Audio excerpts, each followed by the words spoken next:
Rockford faith leaders rally asking the state to step up. Supporters of a new bill argue Illinois needs an automatic process to help the millions waiting to clear their criminal records. More than 2 million Illinoisans are eligible to wipe their records clean, but only a few thousand actually do that each year. WYFR's Nathaniel Langley meets those waiting for change.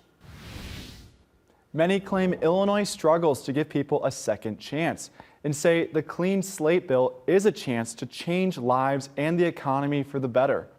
Pass Clean Slate now. Pass Clean Slate now. Rockford faith leaders pray for the Clean Slate Bill. I pray that the state representative would. I pray that the senators would, Father. I pray that this bill would pass. And this is a common sense piece of legislation.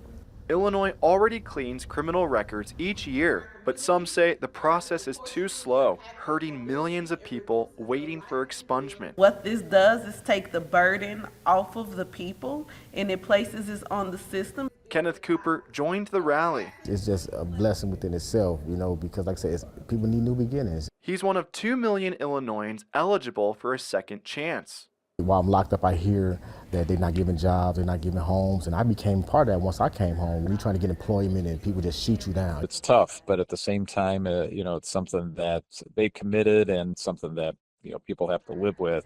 One local lawmaker worries about an automatic process. The actions have consequences. Needs to be looked at, maybe more on a case-to-case basis. The bill's supporters expect a $5 billion boost to Illinois' economy if it passes.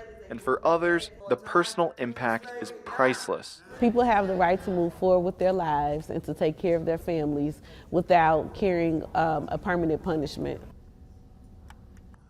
Those fighting for Clean Slate argue there's already an economic impact with expunged records. Wages increase by 20% 1 year after a criminal record is cleaned. Thank you, Nathaniel. And the Clean Slate Bill has been introduced before. A previous attempt failed in 2021. Supporters prepare more rallies across the state to raise awareness.